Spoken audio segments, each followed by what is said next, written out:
Niin, ystävät, kun tätä puhetta tässä valmistelin, niin yhtäkkiä huomasin, että alkoi Hosea-kirja tulemaan esille.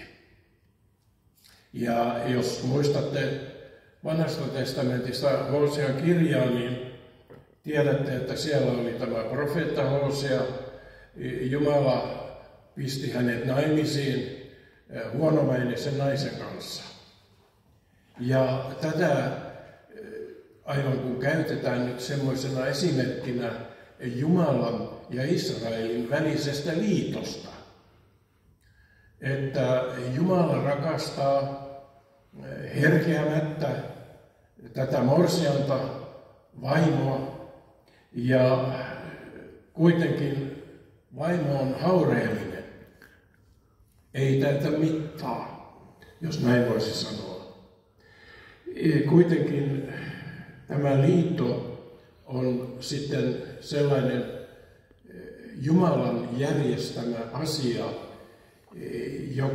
joka salatulla tavalla niin kuin toteutuu. Ja nyt tässä 14 lukua on Hosean kirjaa. En nyt käy sentään jokaista lukua ihan erikseen läpi, vaan muutamia jakeita niin, että muodostuu tietynlainen sellainen ketju niistä ajatuksista, joita se Jumala on tahtonut sitoa tähän Hosean kirjaan. Ihan jakeesta lähdemme ja kerrallaan liikkeelle. Tässä vaimon ottamisasiassa kehotetaan siis Hoseaa.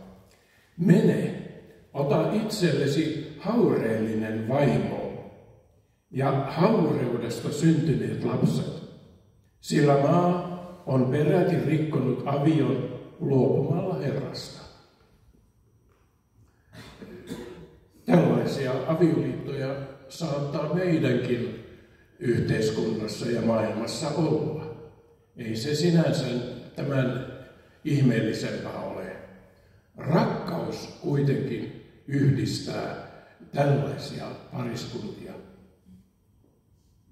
Mutta Jumala on tuskastunut. 2. luvun jakeessa 11. Minä teen lopun kaikesta hänen ilonpidostansa, hänen juhlistansa, uusista kuista ja sabateista ja kaikista hänen pyhäpäivistänsä. Eli tässä Jumala on jo kyllä vähän niin kuin närkästynyt ja kiusautunut. Silti liittoa ei pureta.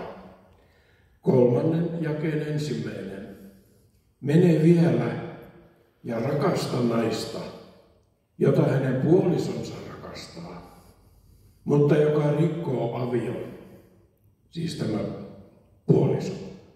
Niin kuin Herra rakastaa israelilaisia, mutta nämä kääntyvät muiden jumalien puoleen ja rakastavat rypälekakkuja.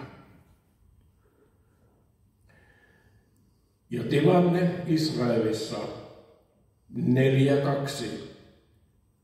Vannotaan ja valhetellaan, murhataan, varastetaan ja rikotaan aviot.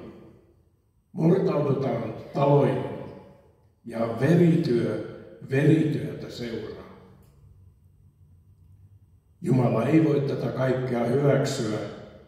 4.6.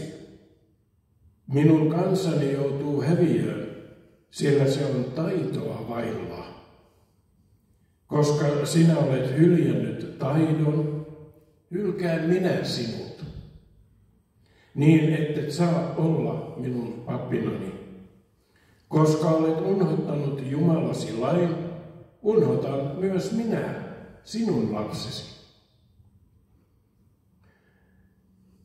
Mutta tie, jonka morsian, jonka Israelin kansa on valinnut, ei salli enää kääntymistä. 5.4. Heidän tekonsa eivät salli heidän kääntyä Jumalansa puoleen, sillä haureuden henki on heidän sisimmässänsä, eivätkä he tunne Herraa. 5.6. He ovat umpikujassa. Lampainensa ja rasvoinensa ja raavainensa. He tulevat etsiäksensä Herraa, mutta eivät löydä. Hän on vetäytynyt heistä pois. Mitä tulee uhreihin, ne ovat kauhistus 6.6. Sillä laupeutta minä haluan, enkä uhria, ja Jumalan tuntemista enemmän kuin polttouhreja. Olette ehkä kuulleet niin sanotusta punaisesta lehmästä. Voitte tarkistaa 4. Mooseksen kirja 19.2. Siellä puhutaan erikoisesta lehmästä, joka on täydellinen, virheetön, sopii polttouhriksi siinä tulevassa temppelissä, joka sille temppelivuorelle Jerusalemissa tullaan rakentamaan.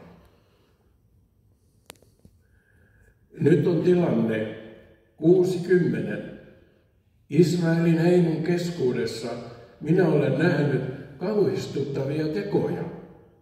Sillä on Efraimin haureus.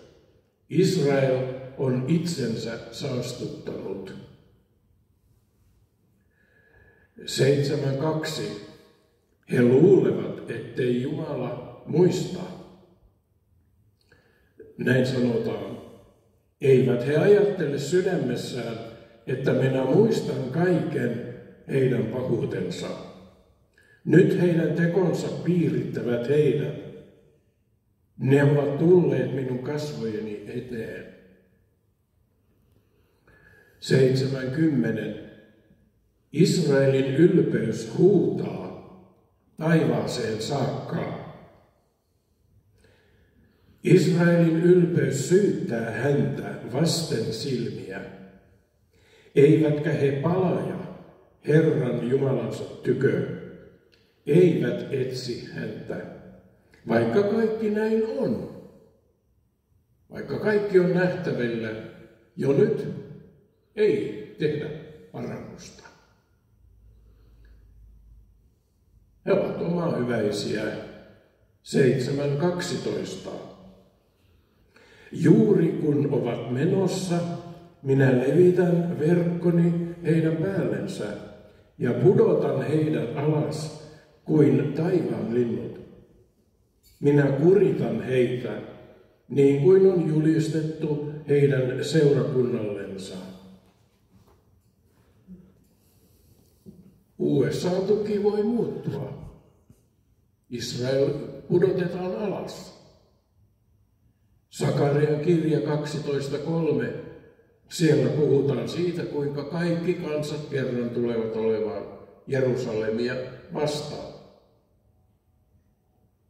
Yhdysvallat, Suomi, kaikki kansat. Eli tämä tilanne ei kyllä kovin huvittavalta näytä. Silti israelilaiset ovat uppiniskaisia. Eivät tee parannusta. He eivät luota Jumalaan, vaan ihmiseen. 7.14. Eivät he huuda minun puoleeni sydämestänsä, vaan ulvovat vuoteissansa.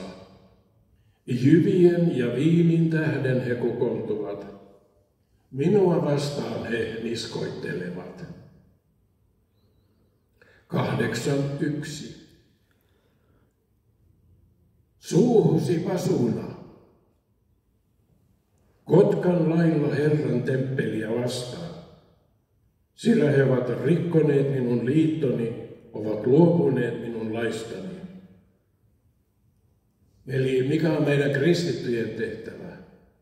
Pistää pasuna suuhun, julistaa evankeliumia juutalaisille, julistaa syntien anteeksi antamusta, saada kovapintainen kansa kääntymään.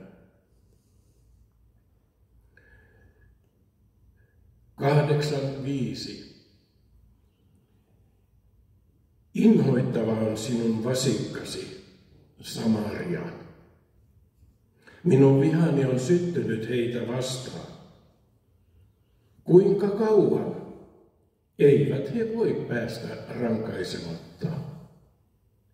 Jos olette seuranneet ja seuraatte Länsirannan tapahtumia, niin siellähän yliolkaiset juutalaiset käyttäytyvät erittäin väkivaltaisesti ja vihamielisesti palestiinalaisia asukkaita kohtaan, jotka siellä ovat vuosisatoja asuneet. Ben Gvir, ministeri, ja toinen ministeri Smotrich, he ovat tänään joutuneet tiettyjen länsivaltojen pakotelistalle, heidän tilinsä on jäädytetty ja niin edelleen. He ovat matkustuskiellossa niiden asioiden tähden, joita heidän äärioikeistolainen puolue tekee Länsirannalla. 9.1. Älä iloitse, Israel. Älä riemuitse niin kuin muut kansat, sillä sinä olet haureudessa luopunut Jumalastasi, olet rakastanut porton paikkoja kaikilla viljan puimatantereilla. Ja 7. Rangaistuksen päivät tulevat, koston päivät tulevat. Israel saa tuntea sen. Hulluna on oleva profeetta. Mieletönnä hengen mies sinun paljojen rikoksiesi ja paljon vainoamisen tähden. Nyt pitäisi meidän kristittyjen herätä rukoilemaan juutalaisten, Israelin ja palestiinalaisten puolesta. Nyt, jos koskaan. Heillä on kestämättömiä liittoja. 10.4. He puheita pitävät, väärin vannovat, liittoja tekevät, mutta tuomio versoo kuin koiruoho pellon vaosta. Mitä tästä on seurauksena? 10.10. Haluni mukaan minä olen heitä kurittava, ja heitä vastaan kokoontuvat kansat, kun minä kytken heidät kiinni heidän 2 rikokseensa. Niitä on enemminkin tietysti. Tässä puhutaan näistä. Jumala sen sijaan vetoaa tähän morsiammensa, tähän Israelin kansaan. 10.12. Kylväkää itsellenne vanhurskauden kylvö, niin saatte leikata laupeuden leikkuun. Raivatkaa itsellenne uudispelto, silloin kun on aika etsiä Herraa, kunnes hän tulee ja antaa 100 teille vanhurskautta. Silloin kun on aika etsiä Herraa. Nyt on vielä evankeliumin aika. Entä me? 10.13. Te olette kyntäneet jumalattomuutta, leikanneet vääryyttä ja syöneet valheen hedelmää, sillä sinä olet luottanut omaan tiesi, sankariesi paljouteen. Eipä ole paljon hurraamista meillä länsimaalaisilla. Kovat sanat jatkuvat. 11.7. Minun kansallani on halu kääntyä minusta pois. Ja kun sitä kutsutaan korkeutta kohti, ei kenkään heistä ylenny. Mutta 11.9. En minä pane täytäntöön vihani hehkua. en enää hävitä Efraimia, sillä minä olen Jumala enkä ihminen. Olen pyhä sinun keskelläsi, en tule minä vihan tuimuudessa. Siitä huolimatta 12:2 ja 3. Efraim tavoittelee tuulta, ajaa takaa itätuulta ja kartuttaa kaiken aikaa valhetta ja hävitystä, tehdään liittoja Assurin kanssa. Mutta Herralla on oikeudenkäynti Juudan kanssa, ja hän tahtoo rangaista Jaakobia sen teitten mukaan. Hän on kostava sille sen tekojen mukaan. Vielä jatkuu tämä puhe Israelin omahyväisyydestä. 12:9. Efraim sanoo, olenpas rikastunut. Olen saanut itselleni omaisuutta. Ei mikään minun työansioni tuota minulle syyllisyyttä, joka olisi syntiä. No ei tämmöisiä ihmisiä tarvitse Israelista asti etsiä. Kyllä niitä on Suomi täynnä yhtä hyvin. Omahyväisiä ihmisiä, suomalaisia, jotka onnittelevat itseään. Kuulumme länsivaltoihin, ei hätiä mitiä. NATO suojelee meitä. Silti tarvitsemme esirukousta. Kehitys vaan jatkuu. 13:2. Nyt he jatkavat synnintekoa, tekevät itselleen valettuja kuvia hopeastansa, epäjumalan kuvia ymmärryksensä mukaan, taitoniekkain tekemiä kaikki tyynnin. Niille he puhuvat, ihmisiä teurastavat, vasikoita suutelevat. Eli sitä punaista lehmää voisi ajatella. Seuraus tästä 13:8 ja 9. Minä käyn heidän kimppuunsa kuin karhu, jolla on riistetty poikaset. Revin heidän sydänkalvonsa ja syön heidät siinä paikassa kuin naaras leijona. Metsän pedot runtelevat heidät. Se on sinun turmiosi, Israel, että olet minua vastaan, joka olen sinun apusi. Eli joka kerta, kun ihminen kulkee toiseen suuntaan Jumalan siunauksesta, ollaan omalla tiellä tietysti. Israelin on helppo nyt tepastella, kun sillä on väkevä seusta Yhdysvalloista takana.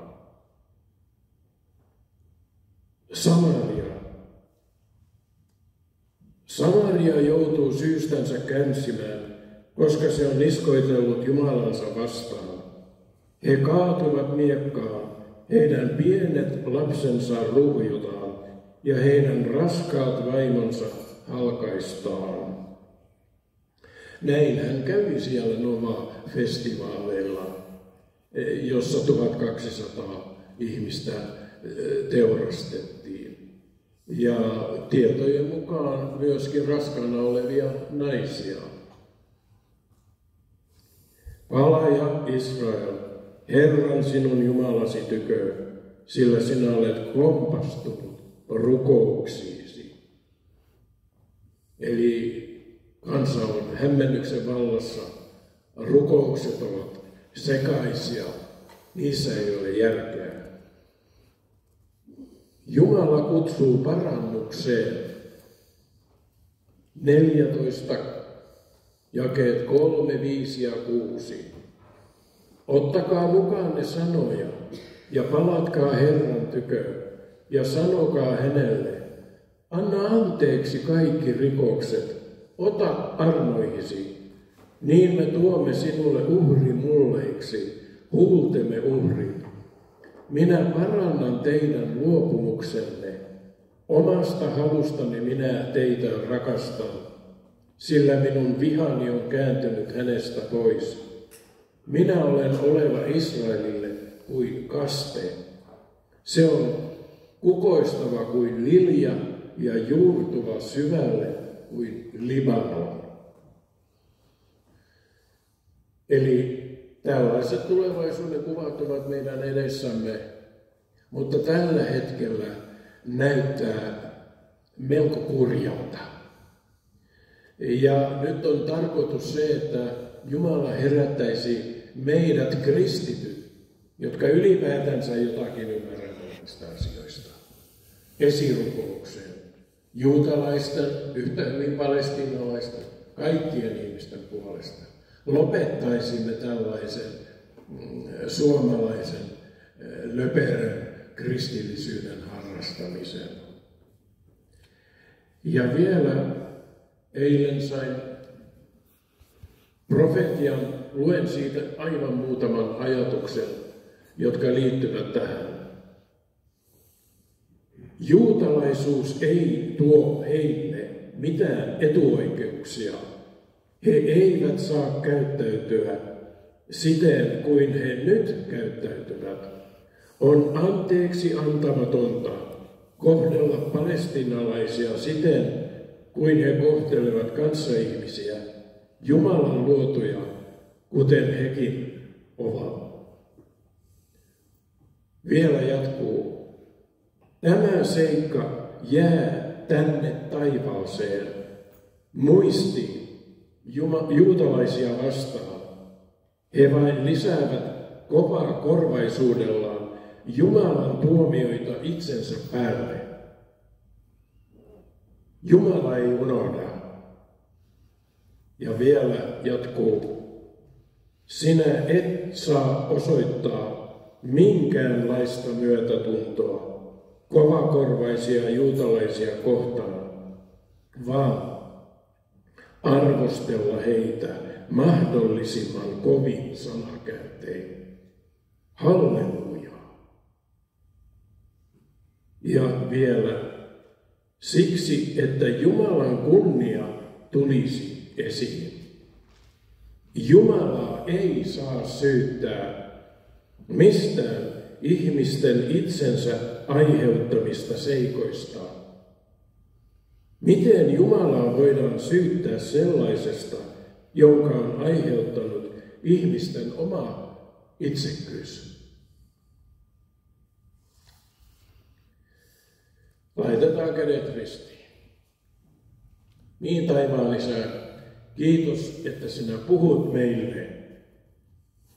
Sinä puhut meille herätyksen sanoja, joiden tarkoituksena on tehdä meistä vakavamielisiä kristittyjä, Herran Jeesuksen Kristuksen uskovia, taivaan valtakunnan kansalaisia. Aamen.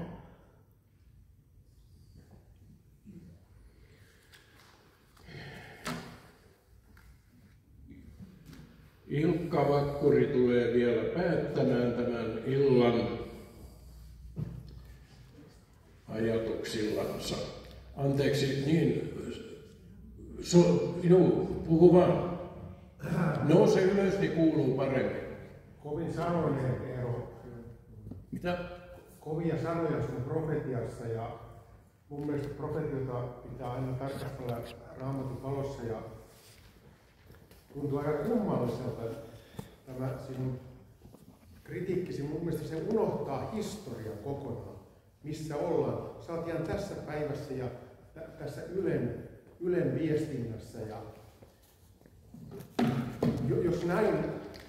jos näissä kantimissa on Israelin ystävyys, niin ei ole häätä.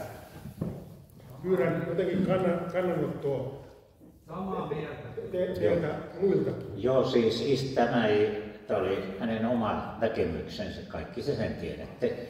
Teillä on oikeus omiin näkemyksiin. Tietysti se on ollut